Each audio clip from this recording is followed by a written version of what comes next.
Tuhan Yesus katakan, anak yang terakhir itu mewakili perempuan-perempuan sundal, pemungut-pemungut cukai, orang-orang yang kamu anggap berdosa. Mereka itu berkata tidak kepada Allah, tetapi kalau mendengar firman Tuhan, mereka mau bertobat dan melakukan kehendak Bapa. Kamu, orang-orang yang merasa diri suci, orang Farisi, ahli Taurat, pemimpin-pemimpin agama, kamu selalu seperti berkata iya kepada Allah Bapa di sorga, tetapi kelakuan menunjukkan bahwa kamu tidak melakukan kehendak Bapakku yang di sorga. Sesudah itu Tuhan mengatakan, dengarkanlah lagi suatu perumpamaan yang lain, yaitu yang sedang kita renungkan sekarang tentang kebun anggur. Jadi seluruh Matius 21 ini menekankan betapa hati Allah itu mengharap, tetapi dia kecewa karena yang sepatutnya dia peroleh tidak juga kunjung muncul. Saudara-saudara, jelas bahwa yang dimaksudkan dengan tuan tanah atau landlord ini adalah Allah, Sang Pencipta. Kebun anggur dalam artian seluas-luasnya, artian umum. Apakah itu maksudnya kebun anggur? Dalam artian umum yang pertama, sebetulnya kebun anggur adalah dunia ini, alam semesta ciptaan Allah. Penggarap-penggarap kebun anggur yang menyewa kebun anggur milik Allah adalah manusia-manusia ciptaannya. Manusia pada umumnya, bukan orang Israel, bukan orang Kristen. Setiap orang, termasuk saya dan saudara, sebagai manusia, kita itu menerima semua serba free. Kita menghirup oksigen, bayar berapa?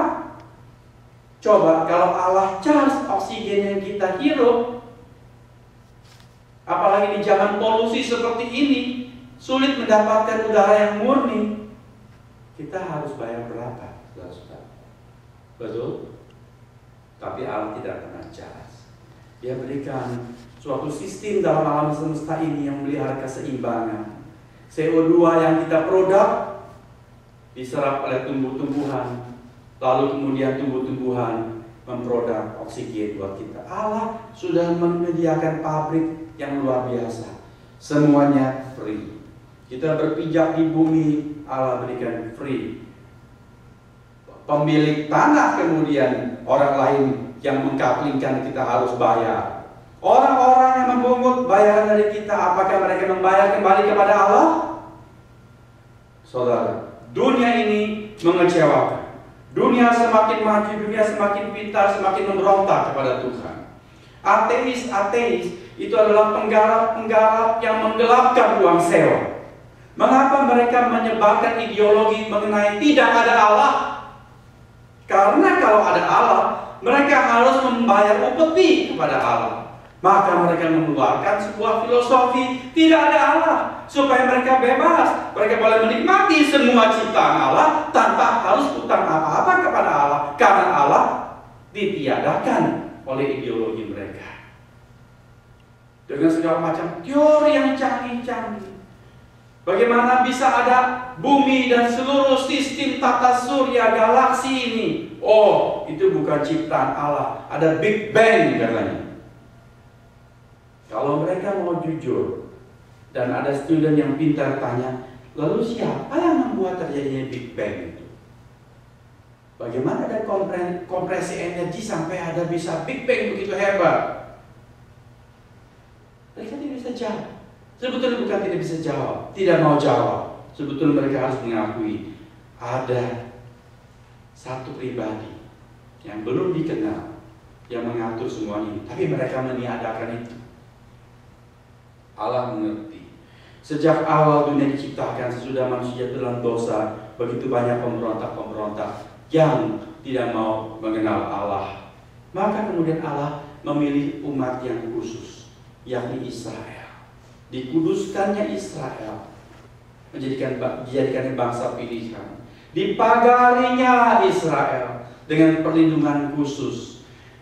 Begitu banyak ajaib mujizat yang Allah sudah buat untuk Israel. Israel keluar dari Mesir, jelas itu adalah karena campur tangan Allah. Kalau bukan Allah yang turun tangan, bagaimana mereka bisa lepas dari perbudakan tahun yang sudah ratusan tahun mereka alami turun-temurun?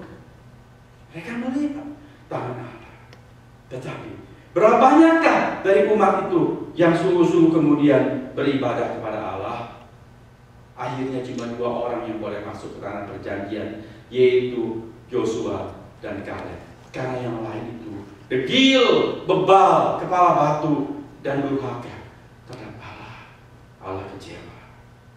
Namun Allah selalu memeliharakan umat sisa yang tidak remuk, satu bangsa sisa yang dia jaga turun-temurun terus sampai zaman Yesus. Tetap ada sekelompok kecil, namun sebagian besar adalah penggarap-penggarap kebun anggur yang menggelapkan uang sewa, tidak mengembalikannya kepada Allah.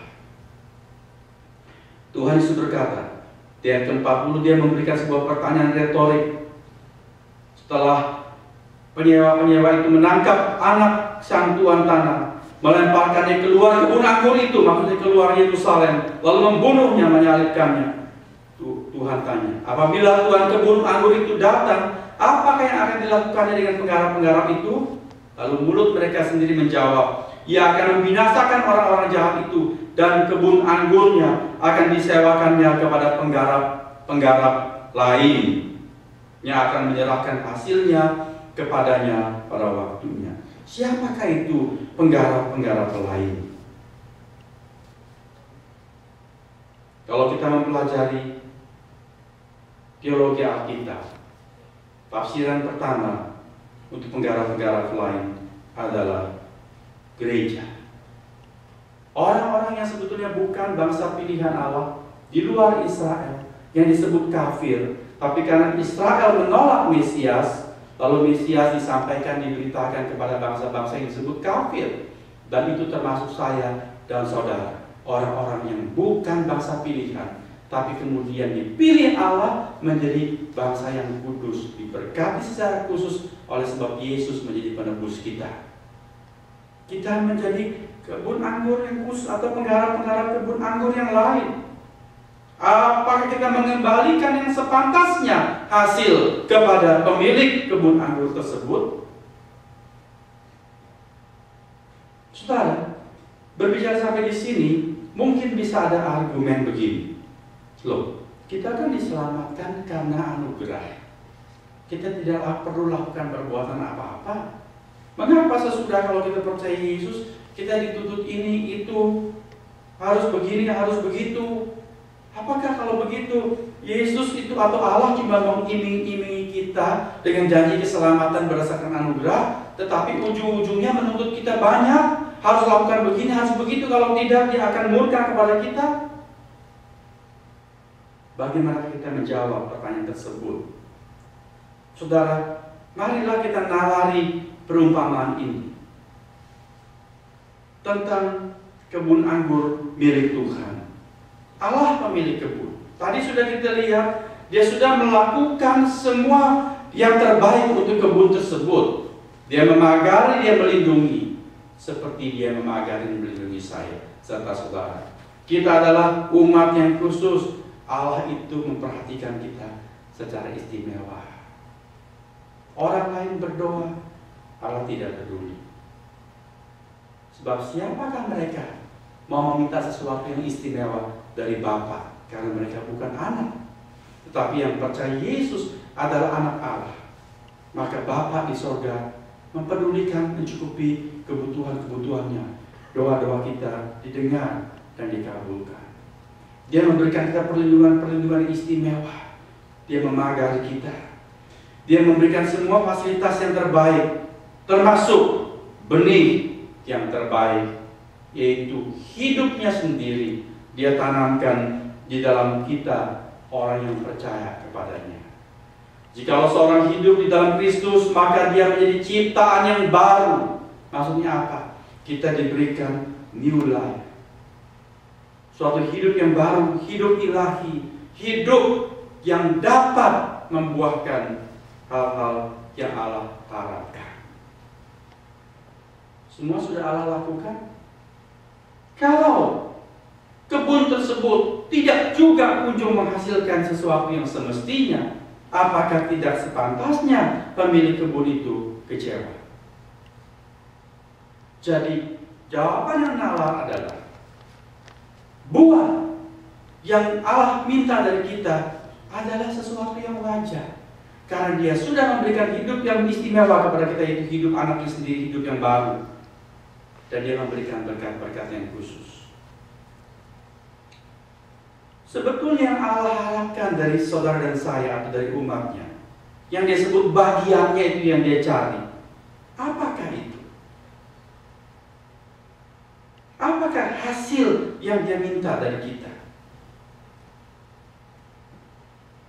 Saudara, jika nanti saudara pulang, tidak lupa dan sempat ingat yang saya katakan ini, tolonglah baca